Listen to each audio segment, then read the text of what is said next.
We must always give salute to the mighty legacy of the Black Panther Party. Thank you, Panthers. I was told by my Panther comrades we don't say former Panthers, is that right? Ain't nothing former about it. Once a Panther, always a Panther, right? I said the real ones, ain't no former about it. And so we're gonna bring up some of our Panther comrades to speak truth to power. We're gonna get them speaking. We're gonna bring the collective right here. They ready to go? Let's come on out. We're gonna bring up Queen Mama Zinga. Then we're gonna bring up, we got some of the other comrades and some of the other elders who are gonna join. We got Sister Barbara Easley, Barbara Cox. We got Sister Regina Jennings. These have been people who should be your inspiration and ours, who have laid it all out on the line for many years. These are giants in our midst, family. We got Brother Shep here, who's always been on the front lines in New York City. Shout out to Brother Shep. I know, I'm not seeing him. And last, bring the Cubs up too. If the Cubs want to come up, come on Cubs, Panther Cubs. Come on through, if you're willing and able to come up, Panther Cubs. I'm gonna bring up this person last. I'm gonna let him sit for a little bit. But thank you, Chairman Fred. He spoke earlier at the rally, Chairman Fred Hampton Jr. And somebody who's very important to the history of not only the Black Panther Party, but the Black Liberation Army. You hear him with Dr. Jared Ball often, and Kalanji and them on Black Power Media. Shout out to Black Power Media, y'all. All right. But we're talking about, in our opinion, the great comrade who is making his way up as well. We got, give it up, y'all, for Sundiata Acoli, y'all. I said give it up for Sundiata Acoli. Stand up, please, if you're able to stand. I want you to stand for Sundiata Acoli. Hands off Asada. Hands off Asada. Hands off Asada. And then we want to bring up our brother, as we said. I know. As I was saying, though, I wanted to bring him up last, and that's somebody who we love dearly, who came from a long way, miles and miles and miles and miles across the waters to be with us tonight. That's Dhoruba bin Wahad, y'all.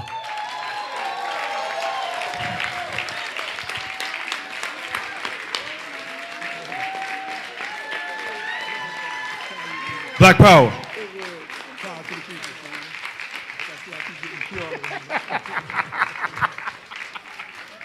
So, how we doing this? So we're gonna let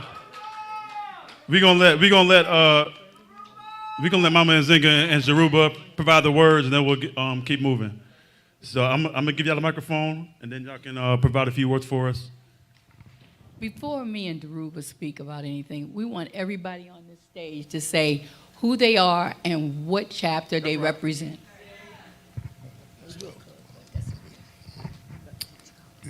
Brother Shep, New York State Chapter, Harlem, Bronx. Brother Tyreek, I'm from the Brooklyn chapter. Peace. Regina Jennings, I was a Philadelphia girl, but I jumped a late plane to go to Oakland before they were Panthers in Philly. So I'm an East Oakland Panther.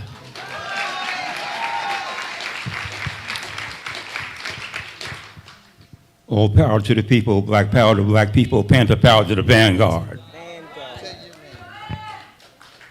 Ade Oba Tokumbo, Harlem Branch. Barbara Easley Cox, Oakland, New York, Philadelphia, International Chapter of the Black Panther Party!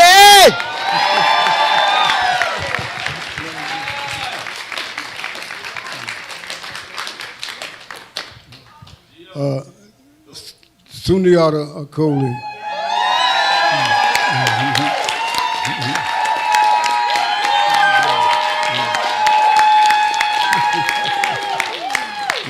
Harlem chapter.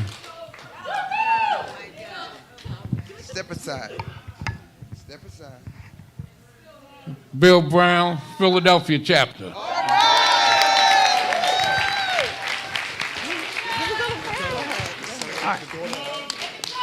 I'm the Panther Cub, daughter of Russell Maroon Schultz out of Philadelphia. Woo! I'm the daughter of Bilal Sunni Ali and Palani Sunni Ali of the Harlem Bronx chapter, the notorious Harlem Bronx chapter in New York. I'm Dadaji Odinga, the son of Sekou Odinga from the Bronx Harlem chapter, the notorious Bronx Harlem chapter. Fred, my cousin Fred. Right on. I'm honored and humbled to be here. I'm Chairman Fred Hampton Jr., son of Deputy Chairman Fred Hampton, also Vakua and Jerry Foreman, Deborah Johnson. Love, respect, power to the people. Right on.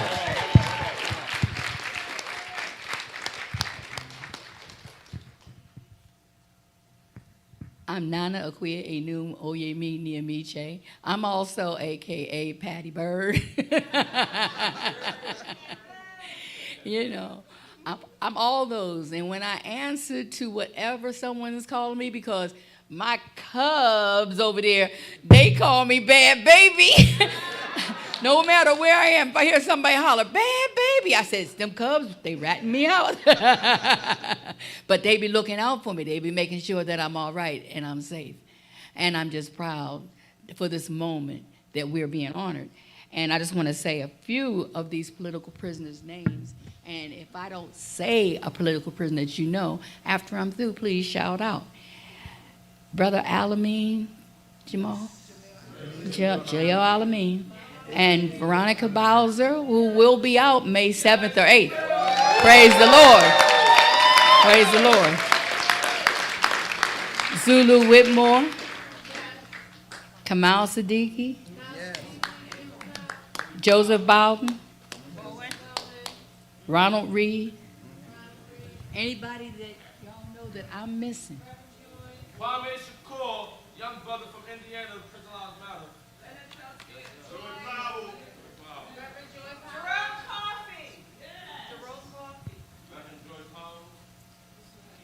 Free Mumia Abu-Jamal. And we're not talking about later, we're talking about right now.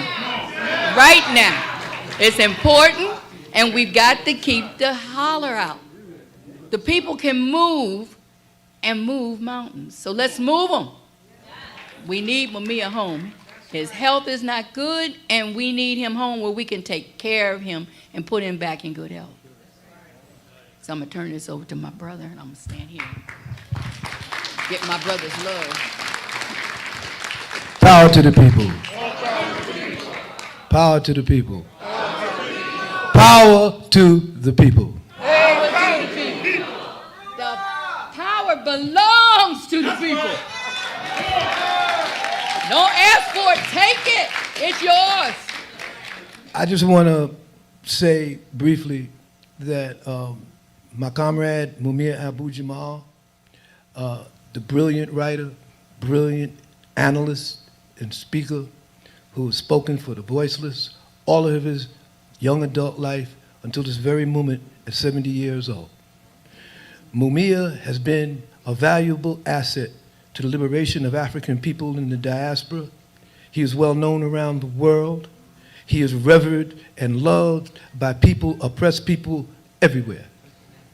And it's because of the work of brothers and sisters like yourself and like my comrades here from the original Black Panther Party that Mumia's name still resonates. We have lost comrades in the last year. We have lost my beloved comrade, Sekou Odinga.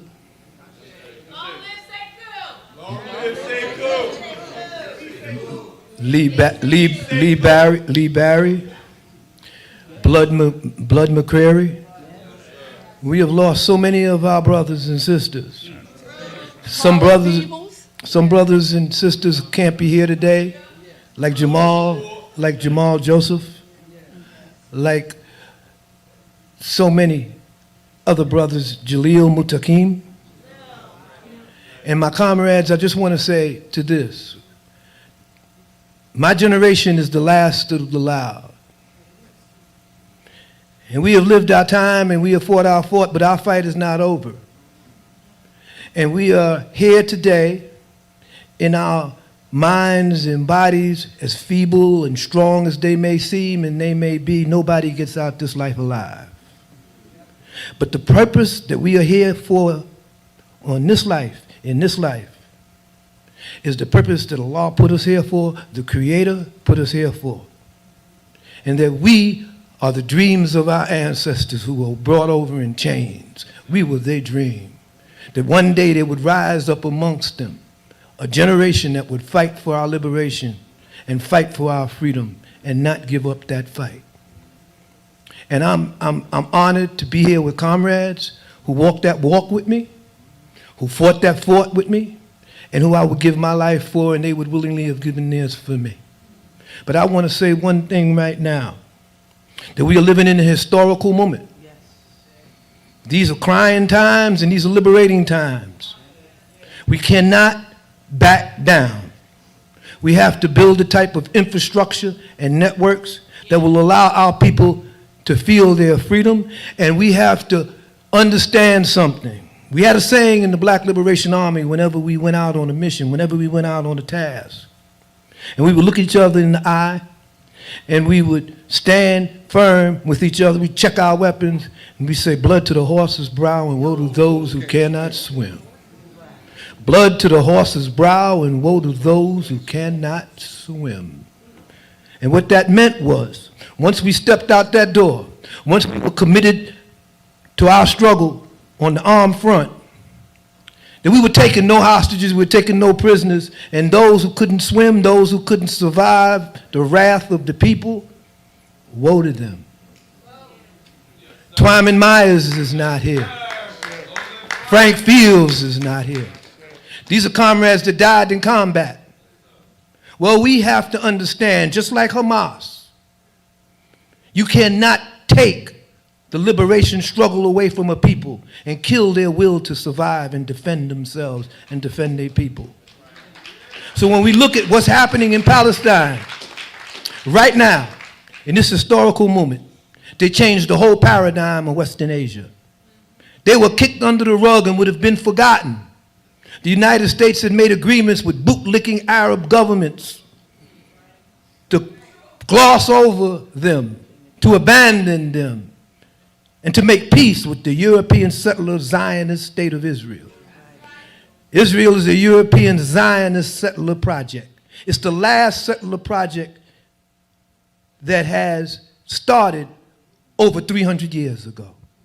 It's the last one. And they will go down just like the rest of these crackers will go down.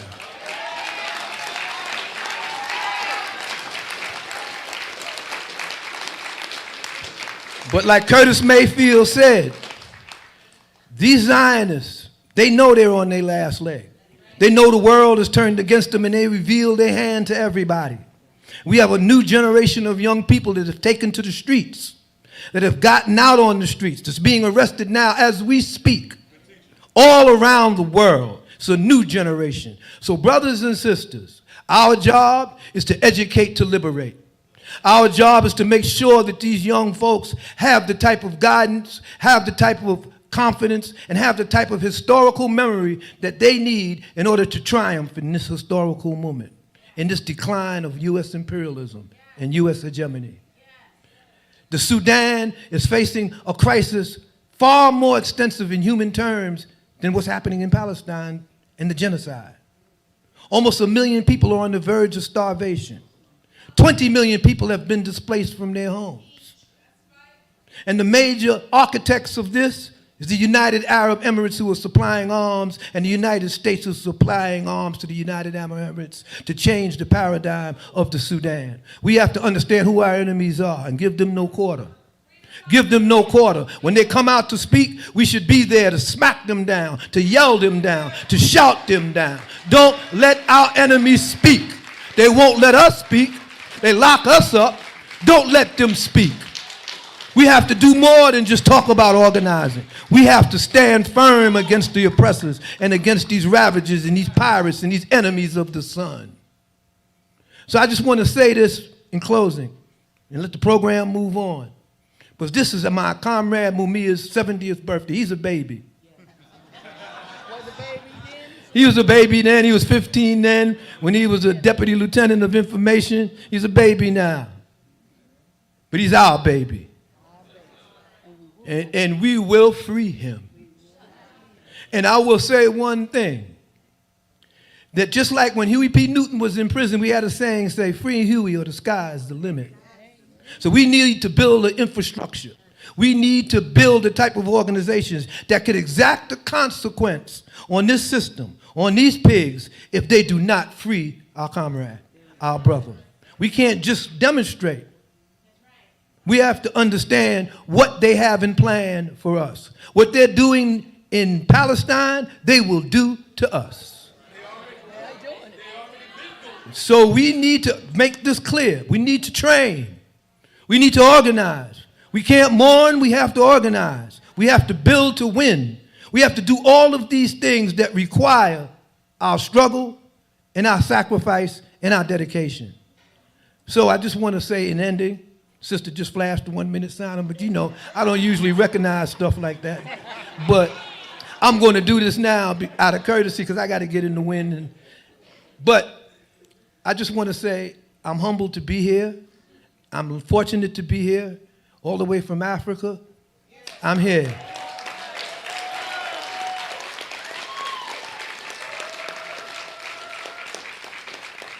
And the comrades from the Ghana Socialist Party, they send their freedom in their struggle. The comrades from Paca send their freedom in their struggle. Back in the days when we were united with the Palestinian movement, when we had a functioning, unified alliance with the PFLP in 1967, in 1968, 1969, when one of the sisters here who was in the international section, she understood, daily she saw the movements that passed through the doors of the international section of the Black Panther Party. Well, we have to forge those alliances again.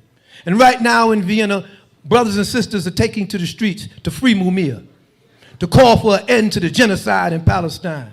So we need to say in solidarity to all of these people, power to the people, power to all of our people, and death to the fascist pigs. Power to the people.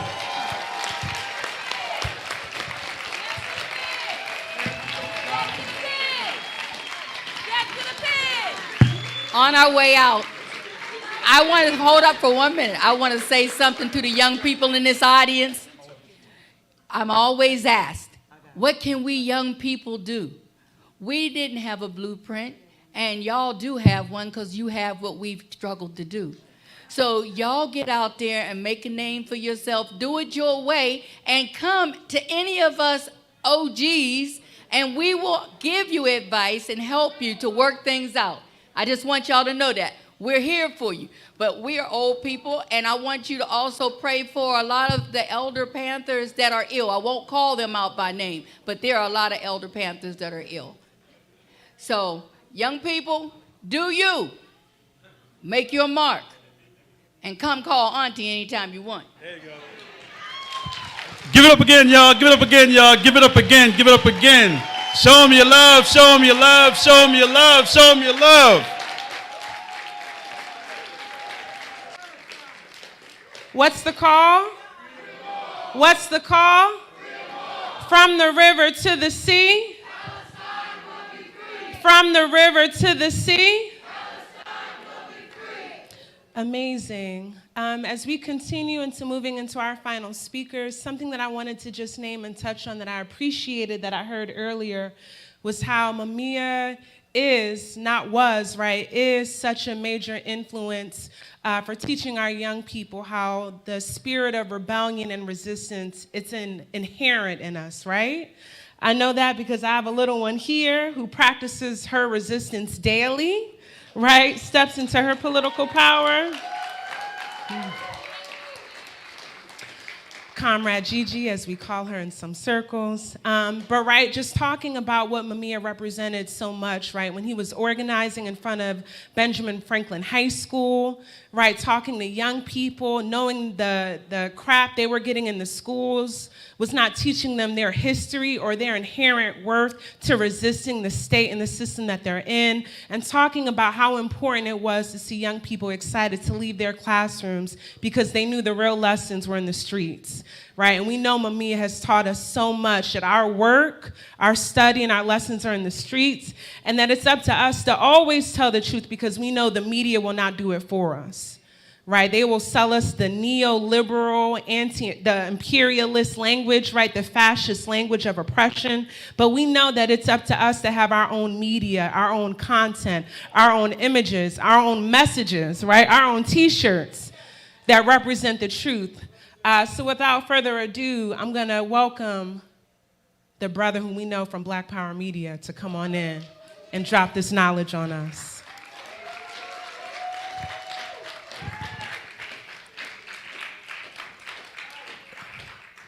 I love y'all, and I respect what the sister said, but I done did too much damn work to be relegated to Black Power Media.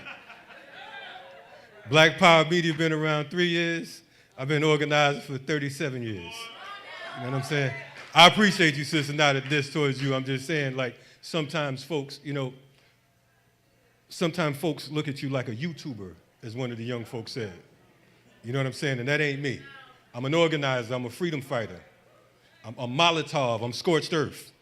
You understand what I'm saying? So don't get it fucked up because y'all see me on the screen. I'm saying that, and I'm talking like this today because of the fact that Mumia must be free. Did y'all hear what I said? Mumia must be free. Am I wrong?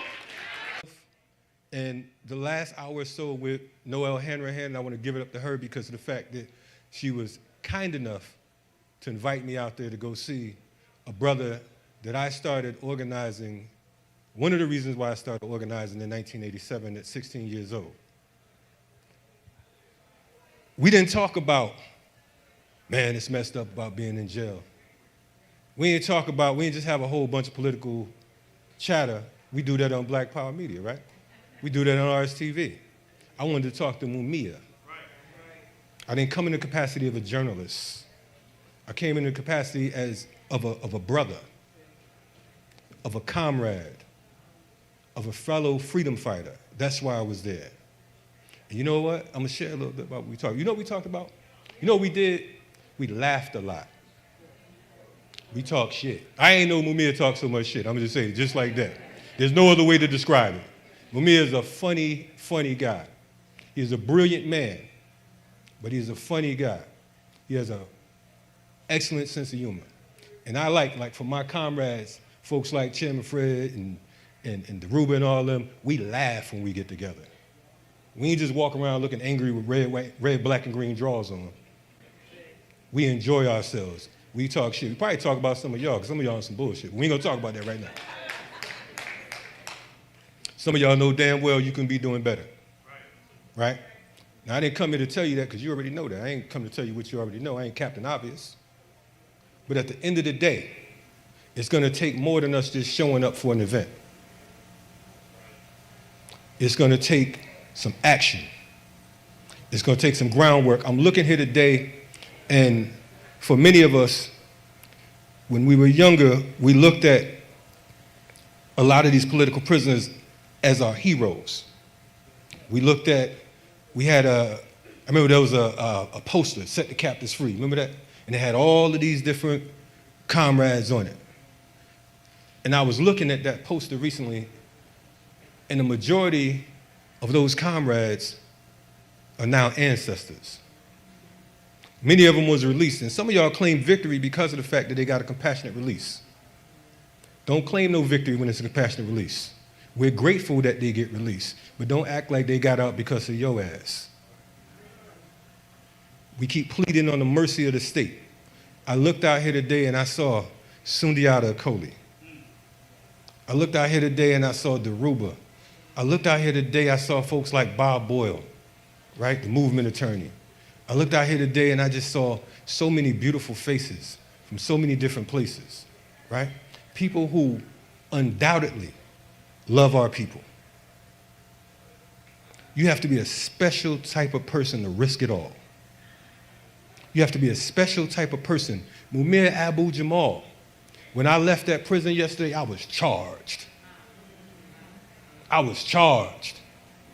And we was cracking jokes, we was talking shit. The Ruba said, hey man, tell Mumia I love him and tell him he's still a baby, what he said here today. So I told him, I said, hey man, the Ruba said, you still a baby. He laughed and he said, the Ruba's just mad because I said he was loquacious. And then we was leaving and whatnot, you know, we embraced and everything. I'm walking. He said, oh yeah, one more thing. I said, what's up? He said, tell the Ruba I'm gonna fuck him up. And we just started laughing even louder because of the fact that this is, you know, we get used to the man on these commentaries. You get used to the brilliance of the man around the books and all that. That's beautiful. But we are human. And as Che talked about, to paraphrase, he said, what? Revolution is an act of what? Love. That's why we here, right?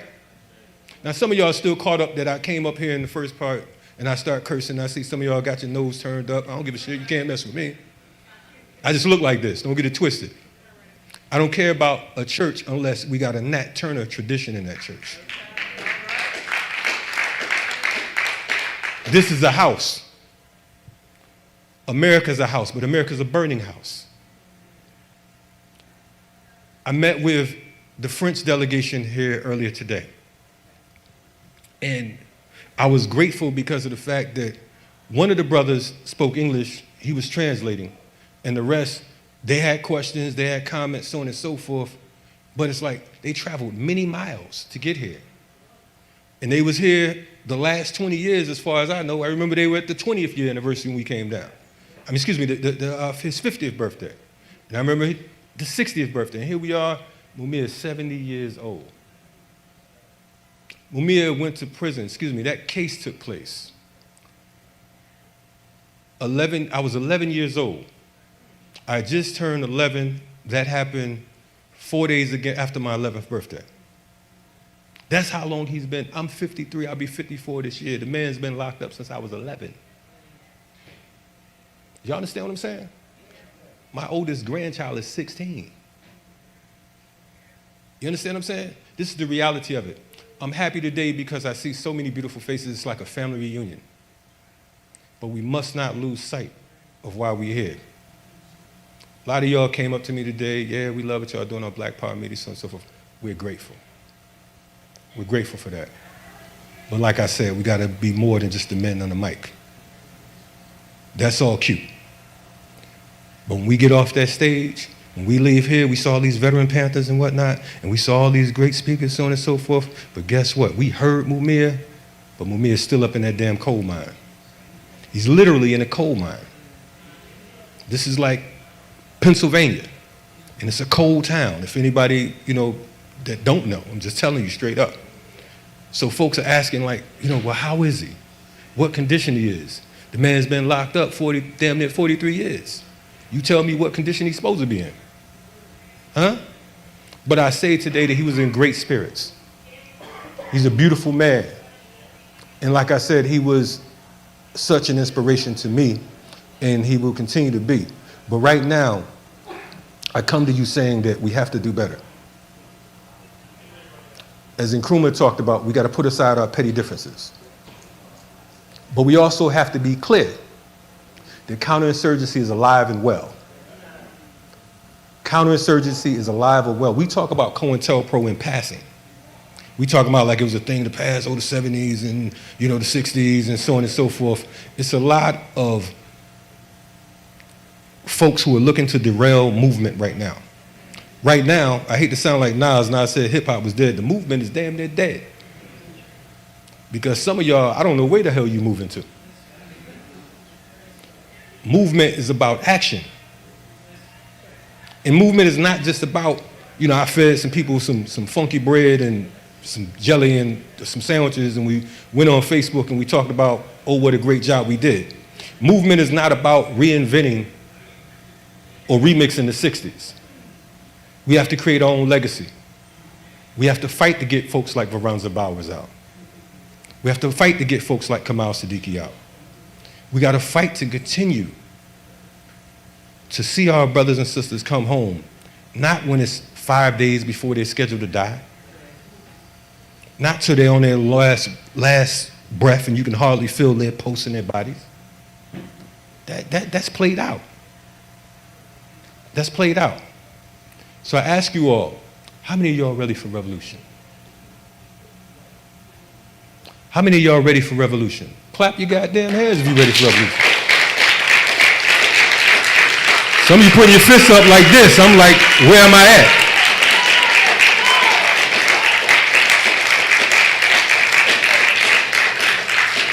I'm wrapping up.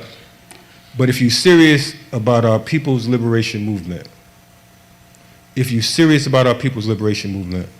look at folks like Mumia, you look at Leonard Peltier, who has been locked up 48 years, has every kind of medical condition you could think of, blind. I mean, I had his attorneys and folks on our show recently, and she was running off so much stuff what was wrong with him. I was waiting to say he's also 8 months pregnant. That's how many medical situations he has. Everything's jacked up. You understand what I'm saying? And we're sitting back with the T-shirts and all that. We have to take this to another level. We have to organize. We have to build a united front. And we have to move with force.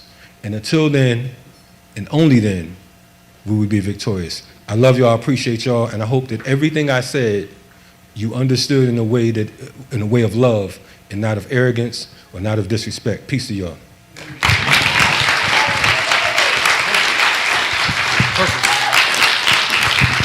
Give it up again, y'all. Give it up again. Kalonji Tamachanga, y'all. Long-time organizer and revolutionary all around the world. I remember we were having the Locks conference here in Philadelphia. He will always come up for that too. Rest in power to Mama Akoso with Sabri. If you know, you know. Hopefully some of you have been able to watch a podcast on YouTube called The Classroom and the Cell, or possibly even read the book. Maybe you've been able to read the writings of his daily YouTube, but more importantly than that, as Kalonji alluded to, building institutions by way of Uncle Bobby's Coffee and Books, authoring several books himself, speaking on behalf of Mumia Abu-Jamal many times over the years, on behalf of all the press people everywhere. And I can remember, if I can just share this as I'm bringing him up, being on a plane with this brother, coming from Palestine, and everybody was sleeping and everybody was watching movies. This brother's at his seat, typing away. I kept looking over like through the seat, like what is he typing? He's typing. And we landed in New York City, and he said, "Yeah, I got to be at the UN in about an hour." And that would become a very unforgettable moment in time as we watched this brother give this speech and share those words from the river to the sea. But in the spirit of boldness and humanity, speak truth to power in the most sincere and authentic way. He's a brother of ours, he's a brother of yours, and he's committed at every turn. Even when he's got multiple things going on, he's going to be here. And so with that being said, family, what we're going to do is bring up Martin Hill.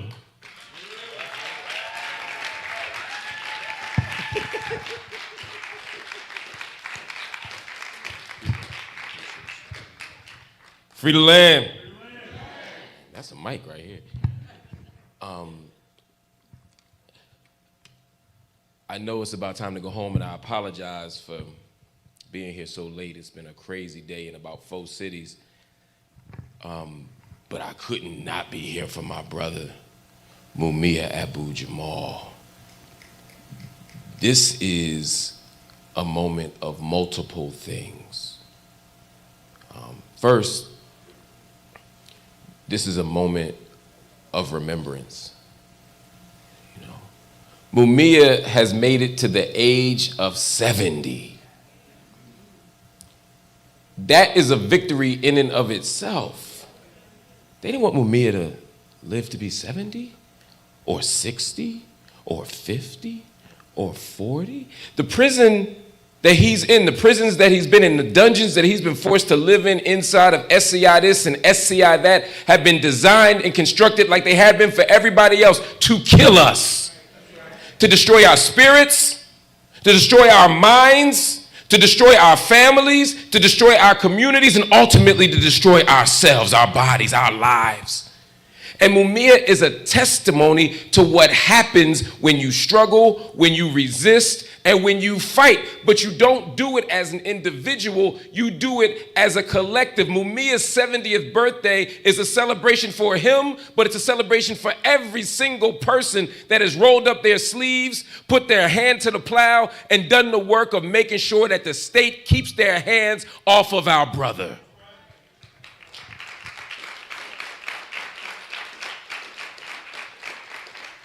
And I see so many people here, whether it's Betsy, whether it's Pam, whether it's Gabe, whether it's Johan. I can name so many people, Brother Mike, so many people here. In an individual effort, even at the level of resistance, we only win when we struggle together. We don't need no celebrity activists. We don't need no brands. We need reputations. We need people who are willing to struggle and sacrifice for the movement. And that's what Mumia has always done. I always sort of tease Mumia about the books he writes. Because he writes, first of all, he writes so many of them. And I wrote a book with Mumia, and people think I write fast. I send Mumia something, he sent it back in like 2 days, the whole chapter done. And I said to him, why do you not write about yourself more? You wrote one book that kind of gets at your experience. This is somebody who's been railroaded, somebody who's been lied on, somebody who has been, from the very moment he entered those handcuffs, been completely, not just mistreated, but been a model for how the United States picks and chooses who they want to prosecute, picks and chooses when they want to use the Constitution, picks and chooses when they believe in justice, because for every single time we've gone to that courthouse, there has been a Mumia exception. Every single time. He could have written books on how the Constitution has failed him. He could have written books on how judges pretend to be impartial, but people like Judge Sabo decide that they're going to be the judge, jury, and executioner. They're going to be the prosecutor and the defense attorney. They're going to be the decider of somebody's fate, even if it flies in the face of everything that America says it's supposed to be. He saw that. He could have written books about that. He could have signed away scripts to have movies made about him. But what he did instead is spend his life fighting for other people. He's written far more about the Move 9 than he has himself. He's written far more about the atrocity that happened on Osage Avenue than he's written about himself. He's written far more about those brothers who don't have death row, who don't have life sentences, but who still need a jailhouse lawyer. He's written about that. Why? Because Mumia said it ain't about me. It's about us. And so it's a day of celebrity, but it's a day of remembrance, but it's also a day of celebration, but it's also a day of purification. We got to purify our commitment to struggle. We got to remind ourselves of why we got here, because all of us can get caught up in this. All of us can get caught up in who get the mic last, who get the biggest name, who get the biggest shout out, who gets the shout out in the book, who gets the shout out at the rally, who gets the shout out on the rap verse, who gets this, who gets that. We all can get, I know I can, we all can get caught up in that. But when we come back to the fact that this man has been on death row for most of his adult life and now sits in slow death row with a life sentence that he does not deserve, when we look back at that, we got to remember that our commitment ain't to us, it's to them. And it isn't just about Mumia. Mumia is a model for a state that continues to lock up people for their political positions. A state that continues to have more political prisoners than the so-called axes of evil, the so-called bad nations. We talk all that stuff. We do all that red baiting. We talk all that stuff about China and Cuba, all these lies. But at the very same time, we continue to cage more people than anybody else in the world. He is a marker of that crisis.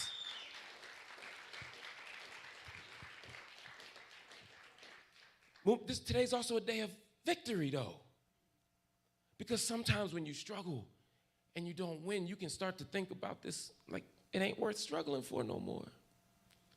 I'll never forget, we were at the Constitution Center. You were there, you were there, you were there, you were there, you were there. We celebrated Mumia getting off death row. And some white leftists pulled me aside after I left the Constitution Center. He said, "What's wrong with you, man? What are you up here celebrating Mumia for? He's still on slow death row," which we all agreed on. I mean, he's still got life. How are you celebrating anything? Shame on all of you all for celebrating. He's still got life. This isn't a victory, this is a loss. I was like, damn, that's heavy. I started feeling bad, Johanna, for feeling good. I was ashamed of myself for being proud that people like Pam, the long distance runners, had got him free off of death row. I said, damn, here I am thinking that we done did something and we ain't did nothing. About a month later, I went to Graterford, visiting Mumia. And I went to see him and I gave him a hug. It's the first time I hadn't seen him at SCI Green on death row. And I told him, I said, Mumia, yo, I gotta tell you something. I like to tell Mumia because he's smarter than me, he read more. So I was like, I gotta tell him that, you want to tell your old heads you got something. I was like, yo, bro, I'm in on this. I found out, I thought about it, man, this ain't no victory. This is a loss. We ain't did nothing. Mumia looked at me and he said, shit. He said, anybody who say that ain't never been on death row. He said, we did a whole book together and we did it behind concrete and steel. Now I gave you a hug for the first time. He said, I hadn't seen Wadia and been able to kiss Wadia in years, but I could do it. His beloved wife, may she rest in peace. He said, I could do it because of what y'all did. I got grandchildren who I could hug for the first time. I was doing 23-1 for most of my life. I was deprived of human contact, and now I got it. What do you mean it wasn't a victory? Thank you. Because of your struggle, we can fight to live another day and live to fight another day so that one day I could be free, but more importantly, we can all be free. Celebrate the victories. Celebrate the victories. If not for you and you and you and you, Mumia wouldn't be here celebrating the 70th. And maybe if not for Mumia, we wouldn't be here right now with the political clarity to know that we got more work to do. Because it's also a day of re-energization. I'm going to make up a word, Jesse Jackson, re-energization. We got to get re-energized for the next phase. Because we pat ourselves on the back, but we keep going. It's like we tell our kids at them 8th grade graduations, when they got the limos and the suits, cool, but you still got to go to high school. Still got work to do. If Mumia does not come home, or if, as my brother said, if Mumia comes home in some liberal, self-congratulatory stunt to bring our brothers and sisters home 1 week before they die, or 1 month before they die so that they can pretend that they had mercy, then we have not succeeded. Not because of the outcome, but because of our failure to keep fighting. The victory is in what? The struggle. And we will continue to struggle for Mumia. But we won't let Mumia become a celebrity prop either, because he don't want that. We will fight for Mumia, but we will fight for every brother, sister, man, woman, and child that's inside of those dungeons right now, because every prisoner is a political prisoner in this white supremacist capitalist empire. And we're going to fight to free them all. Somebody say, free them all. Free them all. Free them all. And so that's the work we got to do. But as I said, the celebration ain't individual. The remembrance ain't individual. And so the struggle can't be individual. We got to organize. Organized people defeat organized power every time. So let's organize. Let's join movements. We ain't got to start an organization. Everybody ain't got to start something. I go places, 50 black people in 25 organizations. Everybody president and vice president. That's not our struggle. That's not our tradition. Our tradition is organized, fighting, resisting. Somebody might be in front, but somebody else got to be organizing. Somebody got to be bailing somebody out of jail. Somebody got to be doing political education. Somebody got to be doing confrontation. Somebody got to be doing study. Somebody got to be doing healing. Somebody got to be doing praying. All of it matters in this struggle. So find your place. Find your role, submerge your ego, remember our ancestors, and continue to fight for the legacy of our brother Mumia Abu-Jamal. Brick by brick.